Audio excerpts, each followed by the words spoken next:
Então, após a dupla começar a cantar nos anos 80, pela noite, cantando o seu repertório que incluía diversas canções como músicas de Tião Carreiro e Pardinho, Tonico e Tinoco e outros cantores da época. Ainda em 86, gravaram um tape independente, passaram a levar de gravadora em gravadora até em 89, quando assinaram o contrato aí com a RGE e gravaram seu primeiro disco, que, no entanto, não obteve muita repercussão, saindo logo de catálogo. No ano de 1991, gravaram pela Continental o segundo disco, que também não obteve sucesso. Você vê como tudo na vida, você persiste ali, até você chegar no caminho desejado.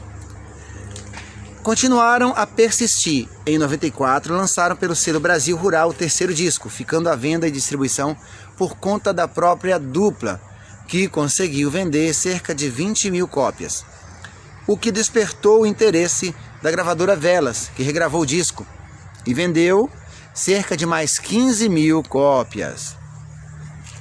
Aí, ainda no mesmo ano, a dupla foi integrada à dupla José Batista e Luiz, para interpretar os cantores falecidos José Batista Amado e Luiz de Camargo.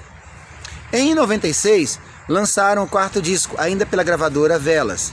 Em 97, ainda pela gravadora Velas, eles lançaram o seu quinto disco, com destaque para a composição Peão Apaixonado, lembra?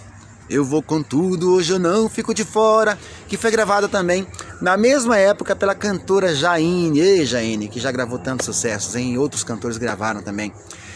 E que foi mais tarde regravada por Daniel. Esse disco vendeu cerca de 80 mil cópias e começou a solidificar a carreira da dupla Rio Negro e Solimões. Essa foi a segunda parte, falando aí Rio Negro e Solimões, gravando aqui no meio da natureza. Olha que beleza, mostrando a vocês que não há dificuldade. Se você quiser mudar de vida, grave vídeos para o YouTube, modifique sua vida, tá bom?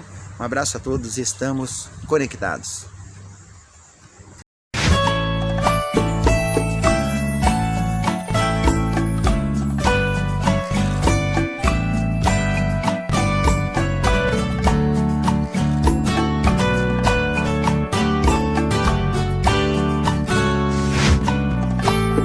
Me diz como vai ficar